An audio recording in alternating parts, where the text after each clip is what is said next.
श्री शिवाय नमस्तुभ्यम दोस्तों। जैसा कि आपको पता है गुप्त नवरात्रि चल रही है और गुप्त नवरात्रि की कल चतुर्थी है। तो ये तीन उपाय हम आपको बताने वाले हैं। ये तीन उपाय आपके लिए इतने खास हैं कि यदि आपने कल के दिन ये तीनों उपाय कर लिए ना, तो एक तो पहला उपाय आपको बताएंगे जो कि आपकी जितनी भी शारीरिक कष्ट रोग हैं उनको दूर करेंगे। आपको खुजली शरीर में दर्द है उनको दूर करेंगे। दूसरा उपाय है आपके बच्चे जो चिड़चिड़े स्वभाव के होते हैं उनका चिड़चिड़ापन ठीक हो जाएगा, उनका पढ़ाई मन नहीं लगता वो होने लगेगा। और तीसरा उपाय जो है वो बुद्धि तेज करने के लिए होता है। तो इन तीनों उपायों को आप ध्यान से देखें। करना क्या है, देखो आपके पहले उपाय की हम बात करते हैं। तो पहले उपाय में आपको भोलेनाथ के मंदिर जाना है, एक बेलपत्र लेना है, चंदन और लोटा। देखो करना क्या है, सबसे पहले आप जब भोलेनाथ के मंदिर जाएं तो आपको ये जो जल है भोलेनाथ के मंदिर पे चढ़ा देना है। ठीक है, आपने भोलेनाथ के मंदिर पे ये जल चढ़ा दिए। ठीक ठीक है, समझ में आ गया, जल चढ़ा दिए। फिर उसके बाद आपको क्या करना है कि जो बेलपत्र है इस बेलपत्र में ये जो लाल चंदन, मैंने क्या बोला, कौन सा चंदन लेना है, लाल चंदन। स्पेशली हम बात करें लाल चंदन, पीले की बात नहीं कर रहे हैं। इस लाल चंदन को कहाँ पर लगा देना है, इस बेलपत्र पे अच्छे से लगा देना है। ठीक है, इस बेलपत्र पे लाल चंदन लगा देना है। फिर आपको फिर क्या आना है, ये वाले स्थान। देखो ये गणेश जी का स्थान होता है, ये कार्तिकेय का होता है और ये अशोक सुंदरी का स्थान होता है और जलाधारी होती है ये पार्वती जी। तो आपको रखना कहाँ है, देखो ध्यान से सुनना।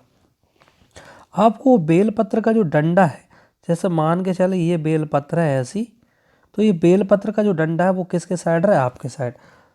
आपका मुंह उत्तर डायरेक्शन में होना चाहिए। कौन सा डायरेक्शन में होना चाहिए, नॉर्थ, उत्तर डायरेक्शन में होना चाहिए। आप जैसे मान के चलो यहाँ पर बैठे हुए हैं तो ये बेलपत्र का डंडा किस साइड होगा, आपके साइड होगा और आपकी डायरेक्शन ये होगी, बेलपत्र की डायरेक्शन ये होगी।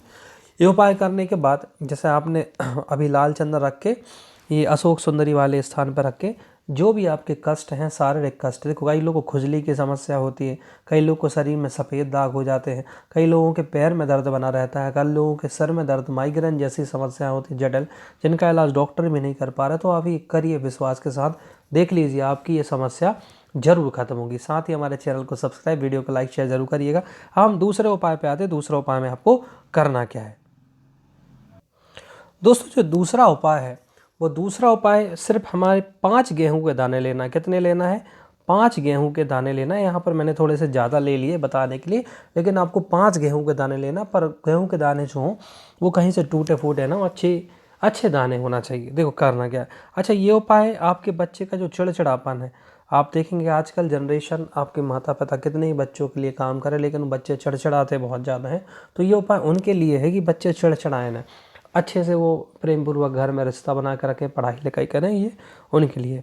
तो इस उपाय में क्या करना है, आपको एक लोटा जो जल है पहले भोलेनाथ के ऊपर चढ़ा देना है ना।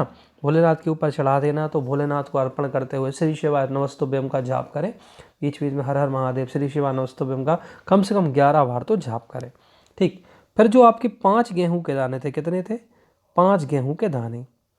तो वो 5 गेहूं के दाने ना आपको ये गणेश जी का स्थान, ये कहलाता किसका स्थान, हमारे प्रथम पूज्य गणेश भगवान के स्थान होते हैं। तो इनमें से जो 1 2 3 4, तो ये 4 गेहूं के जो दाने हैं आपको कहाँ रख देना, यहाँ पर। कहाँ पर रख देना आपको अपने 4 गेहूं के दाने, यहाँ पर 1 2 3 4। ठीक है, ये 4 गेहूं के दाने रख दिए। आप मन में जो भी मनोकामना है कि भाई आपकी बच्चा आपकी बात नहीं सुनता, पढ़ाई लिखाई नहीं करता, जो भी उसको समस्या है आप उसके लिए कर दीजिए।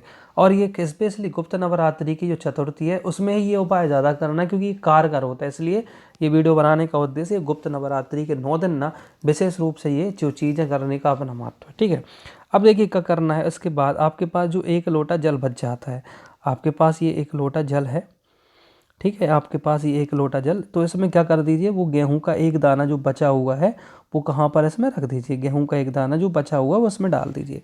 उसको डालने के बाद आपको ये जो जो लोटे का जल है भगवान शिव के ऊपर, थोड़ा सा आपने जो बचा के रखा था वो भगवान शिव के ऊपर क्या करना है, पूरा का पूरा अर्पण कर लेना है।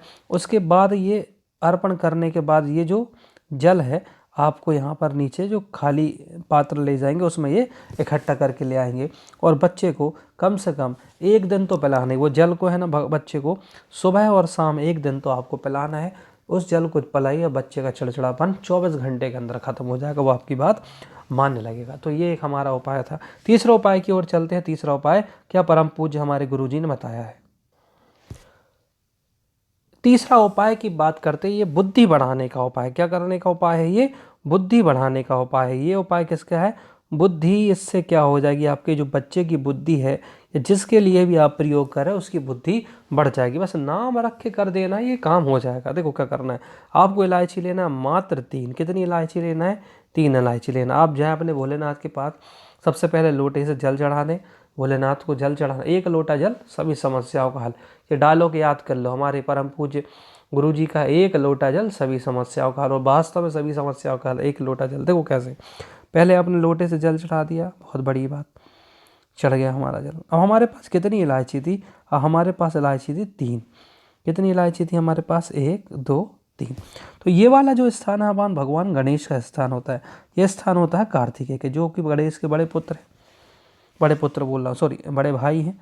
ठीक है, सॉरी, माफ़ करिएगा। हाँ, तो और ये होता है अशोक सुंदरी का स्थान है। तो आपको करना क्या, देखो 1 इलायची को अपन को गणेश जी के स्थान पर यहाँ रख देना है। 1 इलायची आपने गणेश जी के स्थान पर रख दिया और मन में 11 बार श्री गणेशाय नमः, श्री गणेशाय नमः, श्री गणेशाय नमः का 11 बार कम से कम आपको क्या करना है?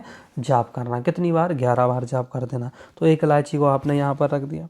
ठीक है, दूसरी जो इलायची है इसको ले जाके आप हमारे कार्तिकेय के स्थान पर रख दें, तो 2 इलायची हो गई। ठीक है, उसके बाद जो तीसरी इलायची है उसको आपको ये अशोक सुंदरी पर रखनी है। लेकिन इलायची का जो, जैसे ये इलायची है तो इलायची का जो डंडा होगा वो आपके साइड होगा। किस साइड होगा? आपके साइड होगा। तो ये प्रयोग करिए और गणेश भगवान से आप अपनी बच्चे की बुद्धि बढ़ाने के लिए कहिए। इतना बस बोल दे कि हे गणपति भगवान, मैंने इतने उपाय करे हैं, कम से कम हमारे बच्चे की बुद्धि अच्छी खासी हो जाए, वो अच्छे से पढ़ने लिखने लगे, मन लगा के पढ़े, जिससे उसके भविष्य अच्छा सवर जाए। तो इतने उपाय करके देखिए, जो गुप्त नवरात्रि की चतुर्थी पर विशेष रूप से ये उपाय करना है। और वीडियो को अच्छा लगे तो वीडियो को लाइक शेयर जरूर करिएगा। भगवान गणेश, भगवान शिव, सबकी कृपा आप पे आएगी। और इस वीडियो को अपने फैमिली ग्रुप में ज़रूर सेंड करें। साथ ही वीडियो को लाइक करें और कमेंट बॉक्स में लिख दें हर हर महादेव, श्री शिवाय नमस्ते।